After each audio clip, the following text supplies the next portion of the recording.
Thank you. Chairman Skeel, board members, I want to give a brief overview of the Oversight Board's work since our last public board meeting in June. The highlight has certainly been the amended plan of adjustment for PREPA, which we filed last month. The plan reduces PREPA's debt by almost 80% to the equivalent of $2.5 billion. We know what is at stake for Puerto Rico. PREPA's debt restructuring is a crucial element of Puerto Rico's energy transformation and is an essential part of Puerto Rico's economic development. We need reliable electricity, and we needed a debt restructuring plan that will sustain PREPA's ability to operate and invest, and that would complete the transformation away from an outdated, monolithic government utility to a modern, diversified energy system with private operators, but under public ownership. That is why we so carefully analyzed PREPA's data, particularly the cost PREPA faces to implement the mandated energy efficiency initiatives. The amended plan that we filed in August reflects three important data sets: PREPA's cost structure, as outlined in the fiscal plan, bondholders' reduced claim following our litigation, and our analysis of how much the substantially reduced debt would cost Puerto Rican families. The Oversight Board carefully analyzed how much Puerto Rican households pay for their energy needs as a share of their income and used several metrics and various data sources. Studies point towards a so-called share of wallet that should not exceed 6%. That is, the cost of energy should not exceed 6% of income in a household. The Oversight Board is aware that this practice is used in several states, and they consider 6% of household income as spent on energy as the affordability threshold. That is how we determine the electricity costs that should not exceed 6% of the average Puerto Rican household's income. In Puerto Rico, roughly half of PREPA's residential customers are low-income households. Under our proposed plan, low-income households need to be exempt completely unless they consume more than 425 kilowatt hours per month. The median bill for residential households not currently benefiting from subsidized electricity would increase by $8.71 per month, or 5%. For Puerto Rico's roughly 97,000 small businesses, the increase would be $35.53 per month, or an 8% increase. The creditors claim that PREPA owes them more than $20 billion in principal and interest. If Puerto Rico had to pay the debt claimed by the creditors, the average electricity bill for households would have increased by over $50 a month, rather than the $8.71 per month under the amended plan. The average bill for small businesses would increase by almost $132 rather than the $35.53 under the plan. We heard many concerned voices that this much smaller legacy charge from residents and businesses, and I understand those concerns, but the Oversight Board cannot fully protect households and businesses from increased rates. It is simply not legally possible. We cannot wipe out PREPA's debt entirely. We have to repay creditors at least part of what they're owed. That is the law.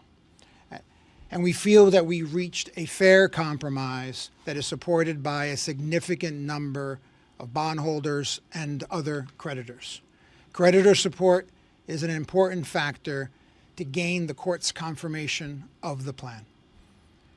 Under the umbrella of mediation, a group of bondholders approached us with a realistic proposal for an agreement that was a true breakthrough. It took us to a fair, consensual plan of adjustment, and we understand that the terms might be difficult to accept for some bondholders. but we still hope we can get more to join the agreement. Under the amended plan, bond insurers would receive 12.5% of the amount the court determined BREPA owes the bondholders. The bondholders who agreed to support the plan would receive 44.4%. Bond insurer National, which also agreed to support the plan, would receive 68.4%, and the general unsecured creditors would recover approximately 13.5%. Finally, the fuel line lenders, who hold a very different kind of legal claim, would recover 84%. Given the situation that BREPA faces, we believe that these are fair recoveries. And the bottom line is this: the amended plan provides a path to end BREPA's bankruptcy. It will allow BREPA to remain as a sustainable utility, continue critical investments, and complete the current transformation plan of Puerto Rico's energy system to provide reliable energy to support Puerto Rico's economic growth and fiscal stability. The transformation has made substantial progress.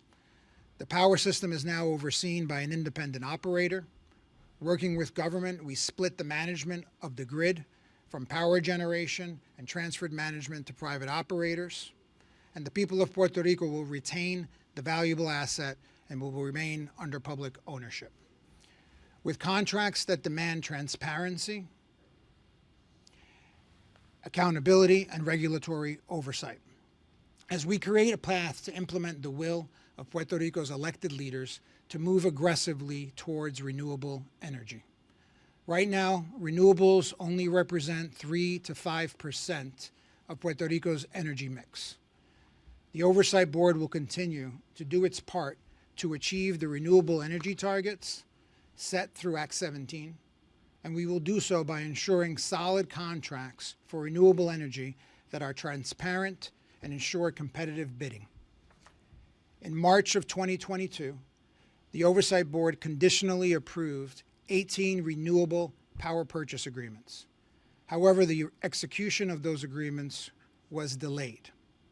7 of those PPOAs since then had withdrawn or rejected by PREB. 11 were amended to adjust for inflation and other increased cost factors. But such increases are not unique to Puerto Rico. But the Oversight Board remains concerned about the amendments and the effect on future procurements and competition. The Oversight Board has been reviewing the amended agreements diligently, and we will conclude our review later this week. We know it is important for Puerto Rico to start increasing its share of renewable energy as soon as possible, and we will weigh our concerns against the need to start the much-delayed process towards renewable clean energy. Since the last public board meeting, we began a broad dialogue about the future of the University of Puerto Rico, and I hope that will take us to a strategic plan to meet UPR's challenges in the future. UPR and its academic and financial success is critical for Puerto Rico. UPR has been a center for academic excellence and an anchor for Puerto Rican cultural life, a training ground for Puerto Rico's intellectual leadership, and a driver for economic growth. We must restore its financial stability so it can claim the same essential role in Puerto Rico's future growth. In recent years, however, UPR has been facing serious financial and operational challenges, including falling enrollments, a pension system that is seriously underfunded, an aging infrastructure, and a bloated bureaucracy. UPR has suffered significant setbacks in its academic standing due to the losses of accreditations, particularly in the medical science area.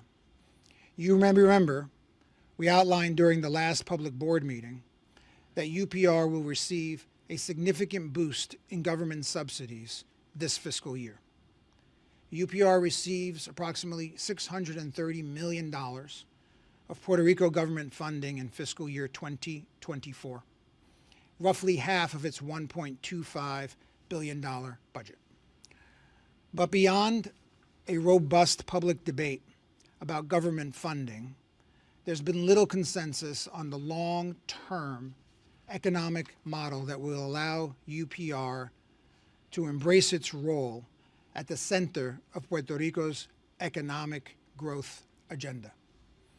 That is why the Oversight Board, with the leadership of the University of Puerto Rico, the UPR Governing Board, set up a working group with experts from a broad range of disciplines, such as higher education and economic development, and the private sector, to develop strategic initiatives focused on academic excellence, economic development, and fiscal sustainability. The working group has met several times and will continue to meet at least twice a month until November, when we hope we have identified the strategies that will help to revitalize the University of Puerto Rico. Another challenge that UPR faces is an underfunded pension plan. We keep hearing that the plan is healthy. It is not. The UPR's own actuarial report shows the retirement system is funded in its plan of assets to liabilities at about 54%. The average public retirement system in the US, however, is at approximately 75%. Not only is funding of the ratio of the UPR's retirement system below average, the situation actually keeps getting worse. UPR underfunded the pension system for at least 2 years. The total actuarial contributions should have been $207 million in 2021. For example, but it reported only $160 million and almost $50 million shortfall. In fiscal year 22, the contribution should have been $184 million, but it was only $162 million, $20 million short. The UPR Governing Board chose to implement a pension reform plan, closing the defined benefit plan to new participants and implementing a defined contribution plan for all new employees.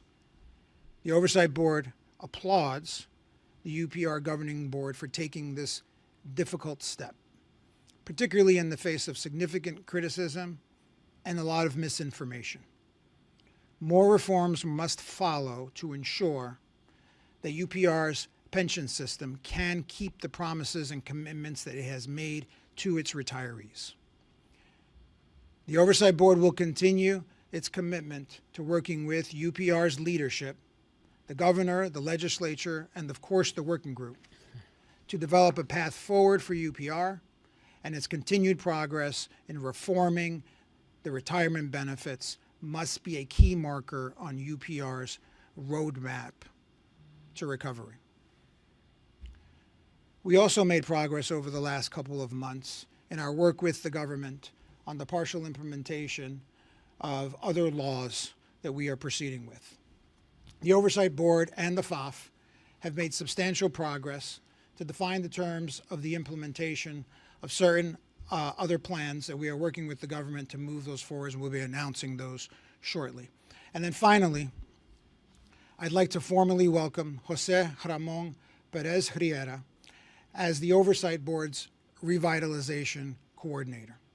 Mr. Perez Riera is a critical team member for us at a defining moment in the next phase of the Oversight Board's work. Since the debt restructuring process is coming to a successful conclusion, our singular focus will be on restoring fiscal responsibility and economic growth.